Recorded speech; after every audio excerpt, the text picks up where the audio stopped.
생산과 소비 브로그를 시작하겠습니다. 제16대 국회의원 선거 결과를 살펴보았죠. IMF 사태에 대한 책임이 있고 또 대통령 선거에 패배했음에도 불구하고 한나라당이 승리했죠. 야당 대표 정당인 새천년민주당과 자유민주연합을 다 합친 의석수보다 한나라당이 더 많죠. 그래요. 2000년 전까지는 확실히 근대국가 수립 세력이 훨씬 강했어요. 세력이 셌어요. 절대 다수였다고 보면 되는 거예요. 1948년 이후 계속 그래왔다는 거예요. 그래요. 그런 관점에서 봐야 되는 거예요. 그렇죠. 이 선거에서 이제 큰 변화가 일어났다고 했죠. 그 전에도 이제 공산주의의 인사들이 그래요, 진출을 했죠. 그 정당에. 근데 이 선거에 대규모로 진입을 하죠. 많은 인사들이 그래요. 새천년민주당에 포섭이 돼요. 그러면서 이제 성격이 바뀌는 거예요. 그래요. 그 시대는 뭐 민주당이 좌파 정당인 건 다 알죠. 대부분 사람들이 다 아는데 원래부터 그렇진 않았다는 거예요. 본격적으로 바뀐 거는 2000년 이후이다. 원래는 민주당 역시 근대국가 수립 세력이었다. 45년부터 그랬다. 한민당이 원래 그랬잖아요. 공산주의 세력과 싸우면서 한국을 세운 주력 정당 중에 하나였다는 거예요. 주력 세력 중에 하나였죠. 그러다가 이승만 정부와 박정희 정부를 상대하다 하면서 껍데기 세력이 되더라. 2000년 이후에는 이제 공산주의 세력 인사들이 대폭 포섭이 되면서 이제 포퓰리즘 세력이 됐다. 이게 이제 정확한 거예요. 원래는 이제 공산주의 인사들이 대거 포섭이 됐으니까 어떻게 되나요? 공산주의 세력이 돼야 될 것 같은데 이제 1990년 무렵 공산주의 국가들이 붕괴되죠. 대부분의 공산주의 국가들이 개혁 개방을 하거나 그러면서 공산주의 세력이 되지 않고 포퓰리즘 세력으로 바뀌는 거예요. 중요한 변화인 거죠.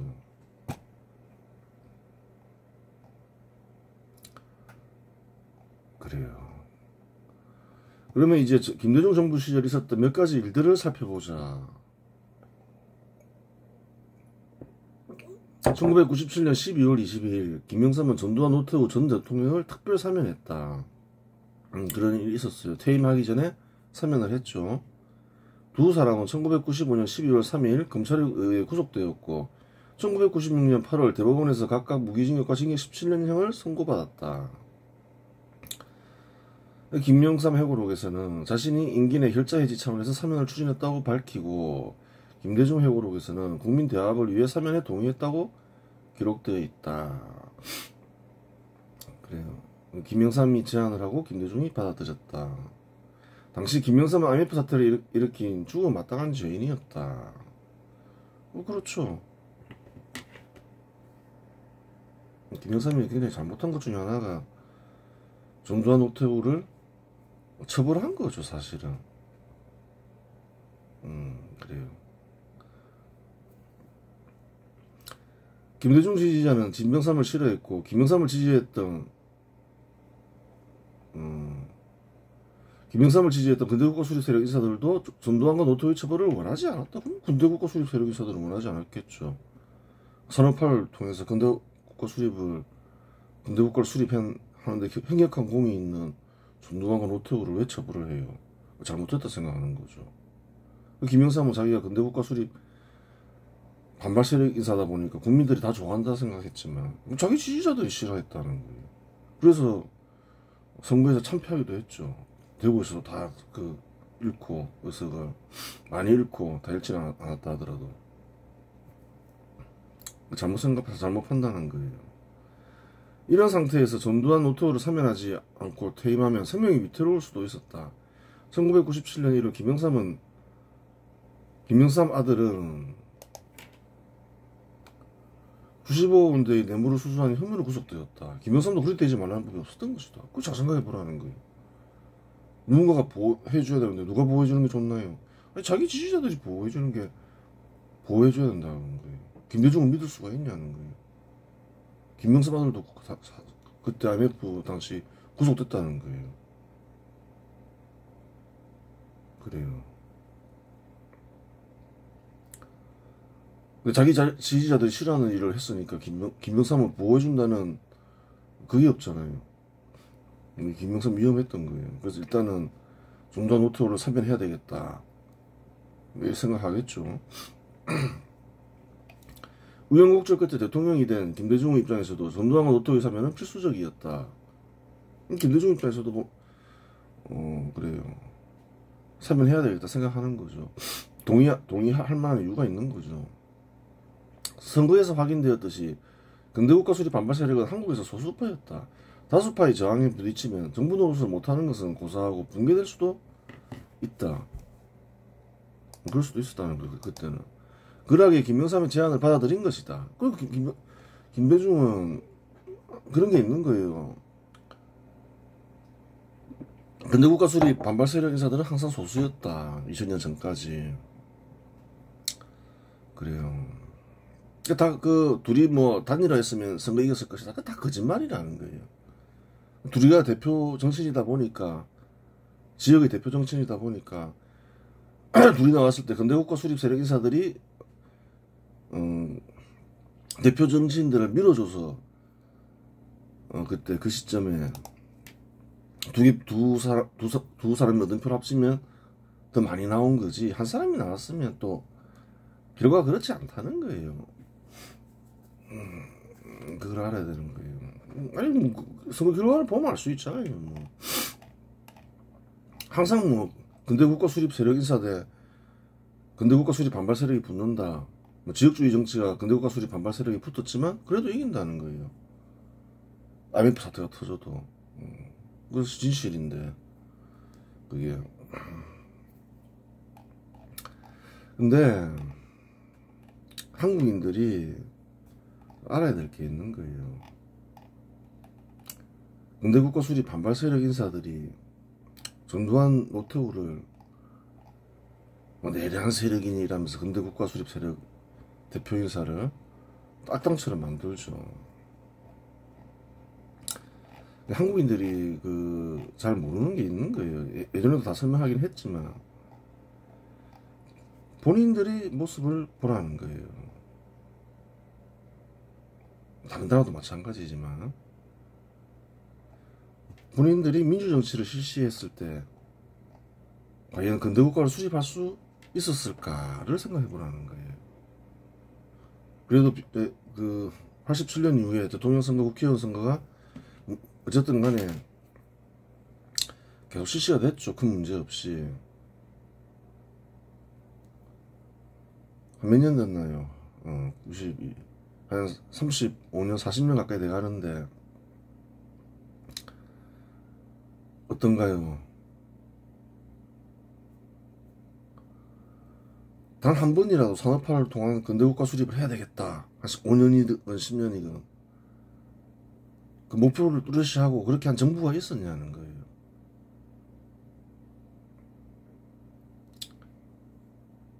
이전 사람들보다 교육을 많이 받았다지만 그런 적이 없다는 거예요.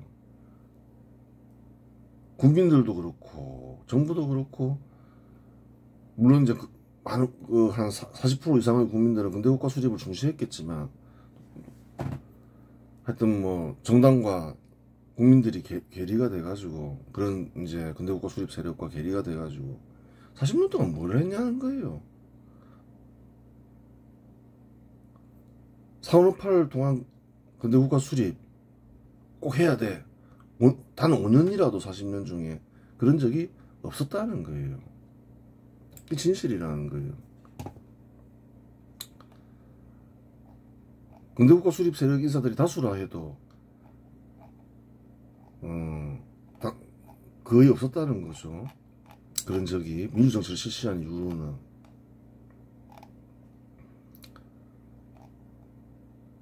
그래요. 그 말은 무슨 말인가요? 지금도 그런데 사실은 그 현실이라는 거예요. 두 번의 혁명이 있었죠. 박정희 5.16 혁명과 전두환 노태우의 12.12 혁명이 있었죠. 그 혁명 없이 과연 근대국가 수립이 한국에서 가능했느냐? 불가능했다는 거예요. 본인의 모습이나 과거 조상의 모습이 완전히 다르다 생각하지 말라는 거예요.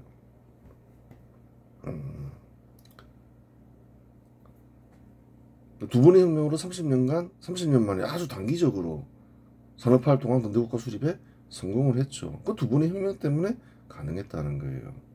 그 공적은 어떤가요? 한국 역사상 가장 크다 얘기할 수가 있는 거예요. 절대 빈곤에서 탈출시켰지. 수백만 수천만 명을 구제했죠. 근데 산업화를 통한 근대국가 수립 안 했으면 굶어 죽거나 외국에 떠나야 되죠. 길거리에서 굶어 죽거나. 계속 이어지는 거죠. 그럼 수억 명에 이를 수가 있죠. 그거 해결했다는 거예요. 군사정부가. 또 지금 현 시대 사람들이 먹거리, 중화학공업이건 IT 산업이건 다 군사정부가 육성한 거라는 거예요. 뭐 그 뒤에 사람들도 개성을 해서 공이 전혀 없다고 할 수는 없지만 가장 큰 공은 어디에 있나요? 군사정부에 있다는 거예요.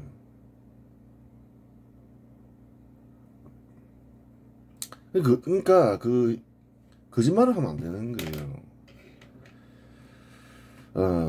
한국인들은 민주정치를 실시하면서 근대국가를 수립할 수 있는 역량이 없었다. 현재의 자기들의 모습을 봐라.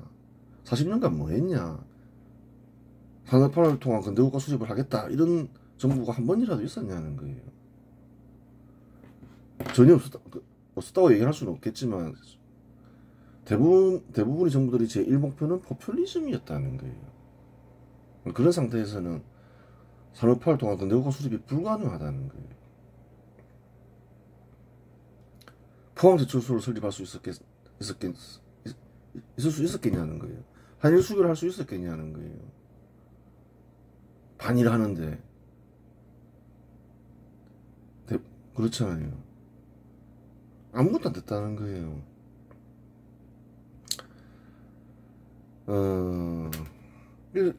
잘 보라는 거예요.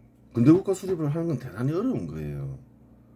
현 시대와 같은 민주정치를 실시하는 거는 사실은 어려운 일은 아니라는 거예요.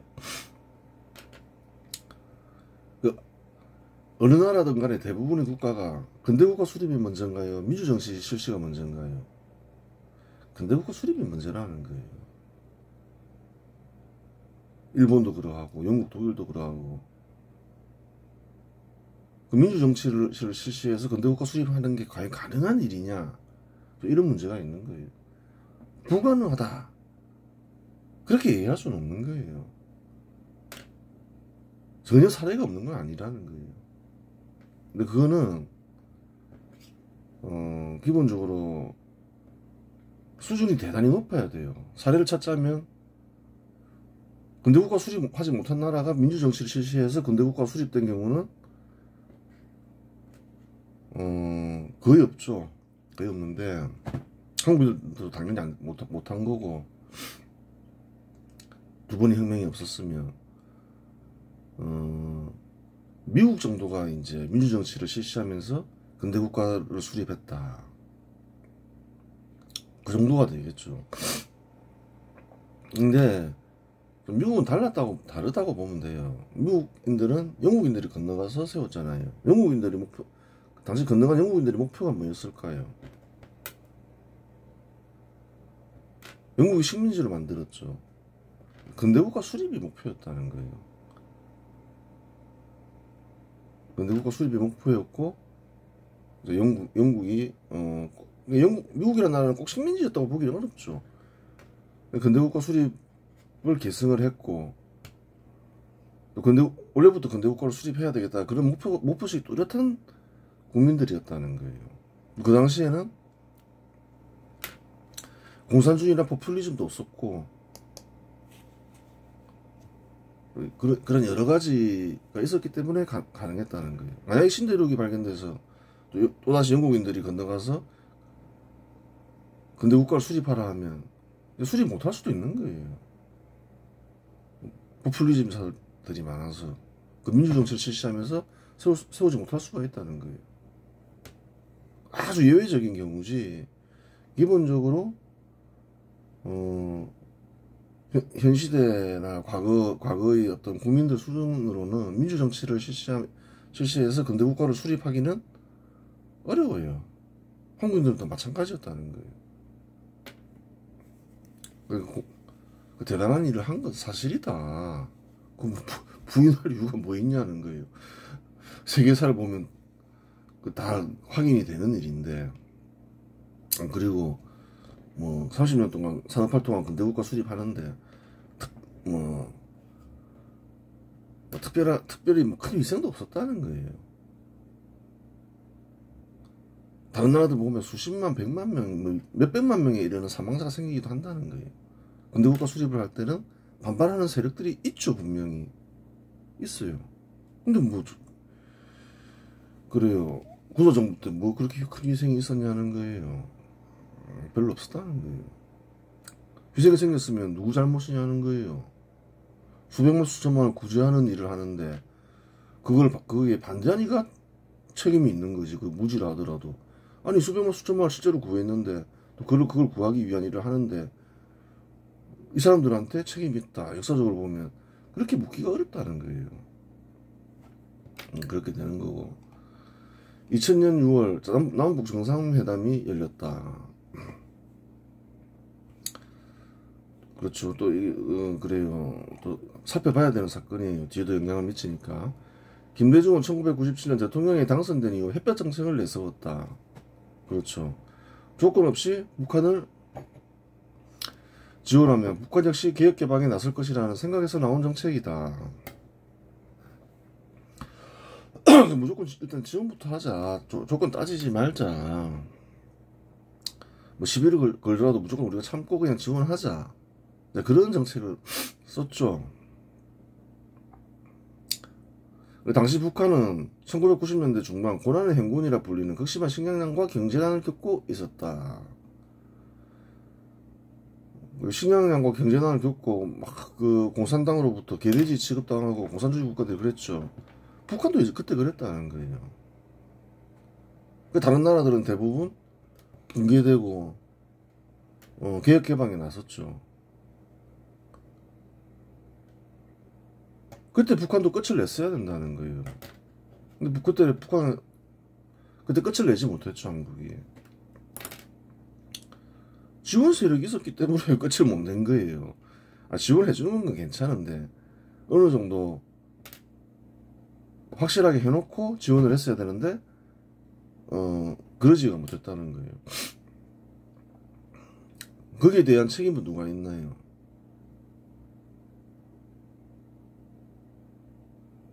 가장 큰 미국과 한국 정부에 사실은 있는 거예요. 제일 큰 책임은 사실은 엄밀하게 얘기하면 미국 정부에 있는 거죠. 제네바 합의가 문제가 되는 거예요. 핵 동결해놓으면 다시 개발할 수가 있잖아요. 근데 핵 동결을 1994년에 어떻게 판단했나요? 핵 포기라고 생각을 했다는 거예요, 미국이. 그래서 지원을 허용한 거죠. 미국도 허용하고. 그런 식으로 처리하면 안 됐던 거죠. 확실하게 뭐 핵을 처리하고 했어야 되는데, 사실 근데 그때 그렇게 생각해 보면 그 당시에 뭘 했어야 되냐는 거예요. 잘 핵 개발 포기하려 하지 않잖아요. 그러면 그 당시에 사실은 한국에 미국이 핵을 배치를 했어야 된다는 거예요. 공개적으로. 북한은 핵이 없잖아요. 또 중국과 러시아는 한반도에 핵이 있기를 원하지 않는다는 거예요. 가장 중요시하는 군사 요충지가 한반도라는 거예요. 그럼 북한이 압박을 가하겠죠. 너희 핵 개발하지 마. 그럼 그때 철거가 가능했다는 거예요. 철거를 한 뒤에 지원을 하거나 그랬어야 되는데 아무것도 하지 못하고 그 제네바 합의를 하고 핵동결만 해놓은 채 지원이 됐다는 거예요. 미국이 그때 잘못이 큰 거예요. 그 시점에 최소한 핵 개발을 못하게 완전히 제거했어야 된다는 거예요. 개혁 개방까지 이끌면 더 좋았겠지만 뭐 그것도 하지 못한 채 그냥 지원을 해버렸다는 거예요. 잘못 처리했던 거죠.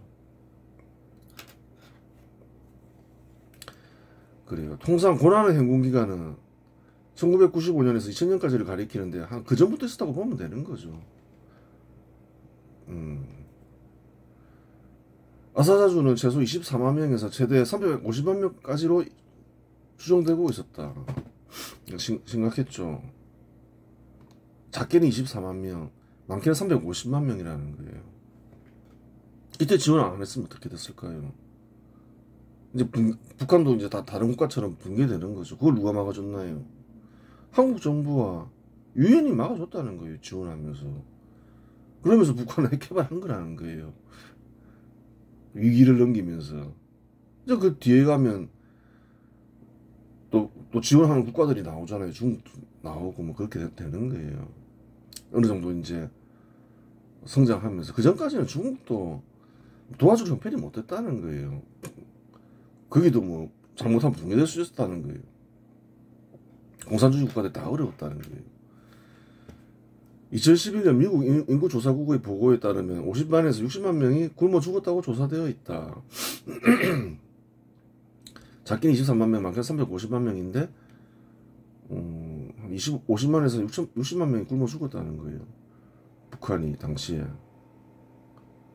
1990년대 중후반에 사정이 이러하니 북한 역시 결국 핵무기 개발을 당시 포기한 건 아니죠. 핵무기 개발을 포기하는 척하고 포기하고 결국 개혁 개발을 선택할 것이라고 대부분의 한국인들은 생각했다. 미국이나 다른 국가의 국민들 생각 역시 마찬가지였다. 그렇죠. 다 붕괴되고 또 많은 국가들이 개혁 개방을 선택하니까 제네바 합의를 하고 얘들 분위기가 지금 개혁 개방을 선택하는 것이 아닌가 이렇게 생각했다는 거예요. 그렇게 생각할 수도 있는 거예요. 김여정도 그렇게 생각했을 수도 있어요. 아닐 수도 있고 좀 수상한 인물이라 했잖아요. 김대중. 1994년 10월 미국과 북한의 제네바 합의를 통해 북한의 핵무기 개발이 동결되었고 이에 1995년 김영삼 정부 때부터 쌀이나 비료를 지원했다. 미국이 잘못 처리한 거죠. 굉장한 경제난이 있을 때 그때 확실하게 제거를 했어야 되는데 어설프게 해결했다는 거예요. 1995년에는 쌀 15만 톤을 무상으로 지원했다. 북한은 지원 없이는 곧 붕괴될 국가였기 때문에 합의를 파기하지 않았고 핵시설 동결을 유지했다. 그래요. 항상 그런 거예요. 항상 얘기하지만 한국은 뭐 특별하게 그런 게 없잖아요. 북한을 도발해야 되겠다 이런 것도 없고 전쟁을 일으켜야 되겠다 이런 것도 없고 한국은 보통 이제 북한의 위협에 대해서 준비를 하죠. 위기를 조장하고 또 평화 분위기를 조장하고 그럼 누가 결정하는 건가요? 북한이 결정하는 거라는 거예요. 자기들이 필요에 의해서 위기를 조장하기도 하고 평화를 조장하기도 하고 이때는 어떤가요? 제네바 합의를 왜 했나요? 자기들이 경제난을 해결해야 되는데 지원해줄 국가가 한국하고 유엔밖에 없다는 거예요. 공산주의를 포기하기 싫고 또 자기 권력을 포기하기 집권하는데 공산주의가 도움이 된다 생각하는 거죠. 그래요. 그 당시엔 김정일이죠. 포기하기 싫고 그래요. 근데 지원 없이는 붕괴될 것 같고, 이때는 어떻게 하나요? 이제 평화 분위기를 만든다는 거예요. 지원받기 위해서. 지원받을 필요가 없게 되면 어떻게 되나요? 바로 이제 또 위기 분위기를 조장한다는 거예요. 이런 핑계 저런 핑계 대면서. 북한을 상대하는 건 의미가 없다는 거예요. 2000년 6월 13일 김대중은 평양 순안공항에 도착했고 회담은 4월 동안 진행되었다. 그래요.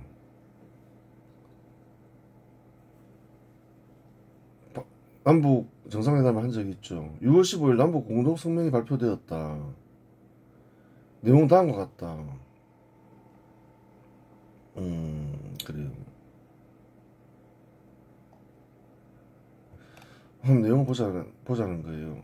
남과 북은 나라의 통일 문제를 그 주인인 우리 민족끼리 서로 힘을 합쳐 자주적으로 해결해 나가기로 하였다. 북한이 늘 주장하는 거죠. 자주적으로 하자. 무슨 말인가요? 미군 철수해라. 작전권 해수해라. 뭐 이런 거 얘기하는 거죠. 그 구체적인 내용은. 북한의 주장은. 남과 북은 나라의 통일을 위한 남측의 연합제안과 북측의 낮은 단계의 연방제안이 서로 공통성이 있다고 인정하고 앞으로 이 방향에서 통일을 지향시켜 나가기로 하였다. 공통성이 있나요 없나요? 북한은 연방국가 그 공산주의 국가를 만들려고 하고 한반도 전체는 한국은 근대국가를 수립하려고 하죠. 안 되는 거예요. 그게 됐으면 남북 분단이 처음부터 안 됐다는 거예요. 다 몰색하다가 안 되고 안 되니까 분단된 거지. 남과 북은 올해 8.15에 즈음하여 흩어진 가족, 친척 방문단을 교환하며 비전양 장기수 문제를 해결하는 등 인도적 문제를 조속히 풀어나가기로 하였다.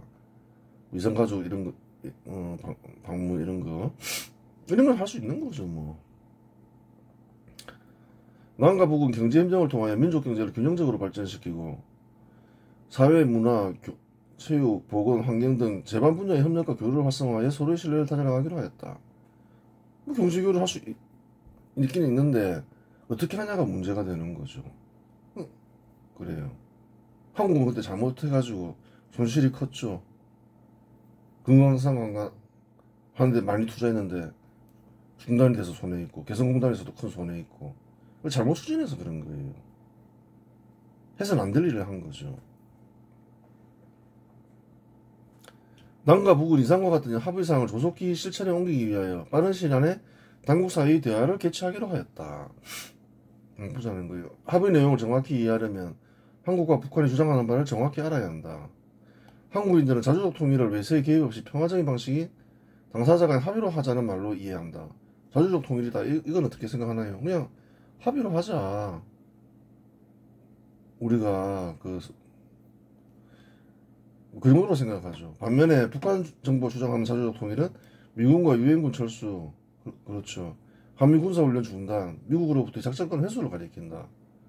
그렇죠. 그래 국방을 해체시키려고 하죠. 한국의 국방을. 자기들이 적과 통일하는데 그게 선행돼야 될 거 아니에요. 따라서 북한은 한국의 약속 불이행을 언제든지 문제 삼을 수 있다. 우리는 자주국방을 이렇게 생각한다. 근데 너희들 이거 안 하니까 우리는 언제든지 파괴할 수 있다. 이렇게 얘기할 수 있는 거예요. 또 김대중이 약속을 했을 수도 있죠. 김대중이 북한이 주장하는 바를 과연 몰랐다라고 과연 얘기할 수가 있냐는 거예요. 그런 문제가 있는 거예요. 남측의 연합제안과 북측의 낮은 단계 연방제안에 공통성이 있다고 하는데 이와 같은 내용을 정확히 이해하자면 한국과 북한의 통일 방식을 정확히 알아야 한다. 한국연합제는 뭔가요? 우선 교류와 협력을 제도화하는 구상이다. 그와 같은 일이 진행되면 북한 역시 공산주의 국가를 포기하고 근대국가로 바뀔 것이며 어느 정도 제도가 한국과 유사해지고 경제발전이 이루어지면 그때 합의를 통해 통일하자는 방식이 한국의 통일 방안이다. 그렇죠. 한국은 한반도에 근대국가를 수립하려고 하잖아요. 그럼 그 전에 해야 될 일들이 있다는 거예요. 북한에서. 바로 통일하기 어렵다는 거예요. 그걸 하자는 거고. 반면에 이제 북한 측의 주장은 뭔가요? 반면 북측의 낮은 단계 연방 제안은 남과 북이 각각의 정부를 유지하되 하나의 국가로서 외교와 국방을 통합하는 형태를 지향한다. 이렇게 되면 어떻게 되나요? 미군 다 철수해야 되는 거죠. 그 뒤에 뭐 어떻게 하자는 건가요? 아, 그냥 조카 통일하겠다는 거예요. 북한 정부가 주장하는 낮은 단계 연방제는 사실상 남북을 하나의 연방국가로 묶고 외세의 영향력을 배제하는 데 초점을 맞춘다. 따라서 북한은 미군 철수, 한미 군사훈련 중단, 미국으로부터 작전권 회수 등을 자주적 통일의 필수 조건으로 내세운다. 물론 북한 정부의 목적은 한반도 전체의 공산주의 국가 수립이다. 그렇죠. 뭐 북한은 공산주의 국가 수립이 목표죠. 그래요. 서로 그 목표가 다르기 때문에 공통성이 전혀 없고 파탄이 확정되어 있는 통일 방안이었다. 그것이 가능했다면 애초에 남북이 분단되지 않았을 것이다. 그렇죠. 다 논의되다가 안 되고 안 되다 보니까 유엔에서 아 그러지 말고 다 합의가 안 되니까 선거로 승부를 내라 이랬죠.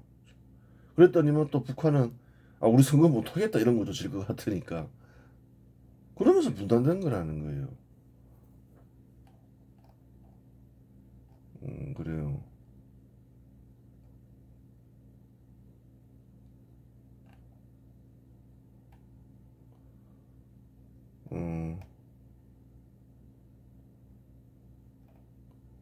그렇게 됐죠.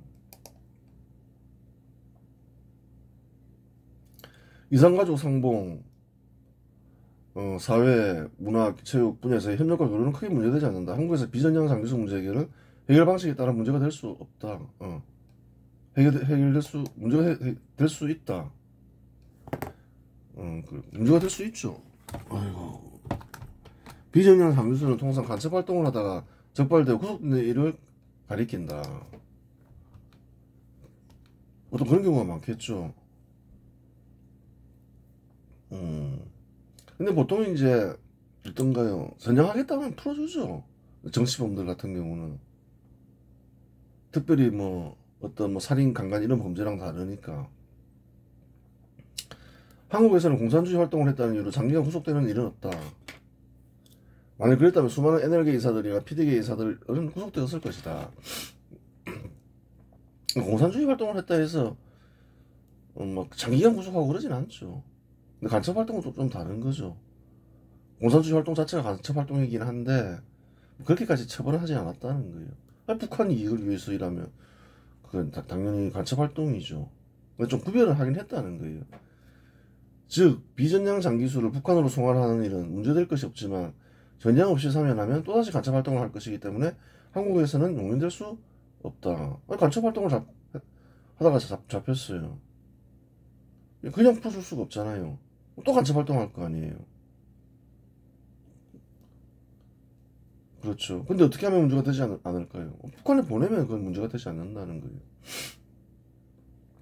2000년 9월 2일 판문점을 통해 63명의 비전형 장기수가 북한으로 송환되었다. 대표적인 인물로는 이경찬, 김동기, 이공순 등이 있다. 이들은 대부분 1950년에서 60년대 남파 간첩이나 말치산 출신으로 수십 년간 수감 생활을 하면서도 전향을 거부한 사람들이었다. 그렇죠. 오래 살았죠. 2000년이니까 한 3, 40년 산 거죠. 남과 북의 경제협력도 방식에 따라 문제가 될 수도 있고 안 될 수도 있다. 이제 경제협력 살펴봐야 되는데 내용이 좀 기니까 다음에 살펴보도록 하겠습니다.